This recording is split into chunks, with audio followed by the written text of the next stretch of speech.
ի վիճակի է հանրությանը ոտքի հանել եւ հերթական անգամ ստիպել դավաճան իշխանություններին ետ կանգնել ազգային արժեքների, մեր հավատքի, մեր եկեղեցու դեմ հարձակումներից։ Կարծում եմ, որ նույնիսկ այս պահը, մենք տեսանք, որ ընդամենը փոքրիկ կայծ Վանեցյանի կոչը եւ միանգամից բոլոր մարդիկ միացան, այսինքն երևում է, որ ժողովուրդը պատրաստ է կազմակերպելու խնդիր կա։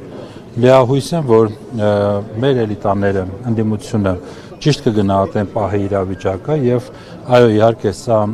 հիմա մենք եկեղեցու կողքին ենք, բայց մեծ հաշվով եկեղեցին էլ այս իրավիճակում է հայտնվել, որովհետեւ պետության ղեկը անցել է դավաճանների ձեռքի եւ նրանք կռիվ են տալիս ամեն հայկականի դեմ, ամեն այն երևույթների դեմ, որոնք մեր միասնությունը, մեր ազգի ուժը կամ ապագա պոտենցիալը վերականգնելու հնարավորություն են տալիս։ Այսինքն սա առանձին եկեղեցու վերցած հարցը չի խորքի մեջ։ Խորքի մեջ մեր դիմադրականությունը կոտրելու քաղաքականությունն է եւ Փաշինյանը այսպես հերթով խնդիրները լուծելով հասել են սրբության սրբոցին։ Հույս ունեմ, որ այս վերջին կետը իսկապես ուշքի կբերի եւ հանրությանը եւ էլիտաներին վերջնականապես ուշքի կբերի եւ խնդիրները կլուծեն։ Ներողություն, որ օրինակ կուսակրոնության ուխտը չպետք է խախտել, դրանք թեմաներ են, որոնց մասին չպետք է խոսել։ Չէ, դրանք պետք է խոսել, պետք է քննարկել, միանշանակ այդ հարցերը պետք է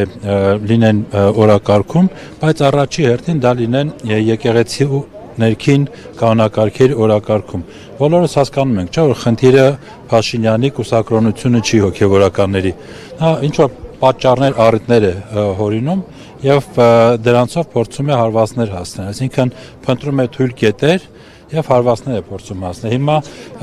կուսակրոնության հետ կապված ես անկեղծ եմ ասում, մեր երկրի արժեվ եւ եկեղեցու արժեվ կանգնած խնդիրների թերևս 100-րդ կամ 1000-րդ շարքում պետք է լինի դա։ Ինձ համար ավելի կարևոր է հասկանալ, թե ինչպես օրինակ մեր եկեղեցին տեր կանգնում իր հոտին,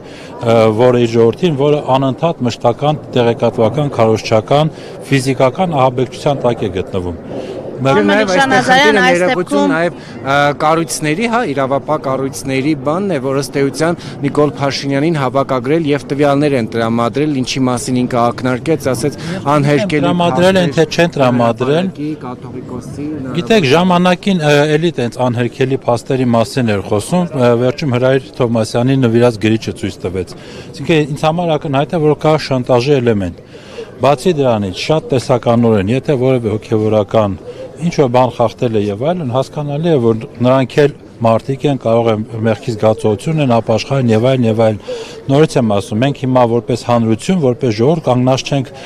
այդ խնդիրների առջեւ։ Շատ ավելի լուրջ կենսական խնդիրներ կան մեր երկրի, մեր ժողովրդի առջեւ դրված, դրա համար ավելի քան համոզված եմ, որ այո, բարոյական հարցերը, բարեվարկության հարցերը եւ այլն դրանք շատ կարևոր են, բայց դա նաեւ կարմիր գծեր են։ Պարոն Մելիք-Շահնազարյան, իսկ ինչ եք կարծում, այս կարմիր գծերի հատումը ընդդիմության կոնսոլիդացիայի կբերի ի վերջո, քանի որ արդեն ամենավերջին կետին, հայ առաքելական եկեղեցուն է թիրախավորել Նիկոլ Փաշինյանը, դուք քիչ առաջ ասացիք, մի փոքր կայծ եղավ Արթուր Վանեցյանի գրառում եւ այսքան մարդ հավաքվեց։ Հնարավոր է այդ կայծը ընդդիմության կոնսոլիդացիայի հիմք դառնա։ Այո, հանրային պահանջ կա, ընդ որում դա վերաբերվում է ոչ միայն եկեղեցու դեմ Փաշինյանի այս հարձակումների, դա պայմանավորված է նաեւ այն փաստով, որ ժողովուրդը հոգնել է լինել անընդհատ ստորադասված, ոտնահարված իրավունքներով, ստորացված թշնամիների կողմից մարդիկ ի վերջո հասկանում են, չէ, տեսնում են ինչ է տեղի ունենում, հնչում է ինչ-որ սիգնալ Ադրբեջանից կամ Թուրքիայից, հաջորդ օրը բառից բուն իմաստով դա վերցում է այստեղ իշխանությունների կողմից եւ սկսում է զարգացել եւ գրոհներ տարվել այդ ուղղությամբ։ Այսինքն մեկ պատահականություն, երկու պատահականություն, բայց ի վերջո արդեն բարձր է, որ կա ձեռագիր։ Այսինքն մենք տեսնում ենք հետևողականություն այս ամենի մեջ եւ ժողովուրդը այդ ստորացված վիճակից իսկապես չի կարողանում այդպես շարունակել ապրել։ Բավական է դուրս գա փողոցներ եւ տեսնել, այո, կա հակակրանք տարբեր քաղաքական ուժերի նկատմամբ, ընդդիմության նկատմամբ եւ այլն չենք թաքցնում դա, բայց նաեւ այս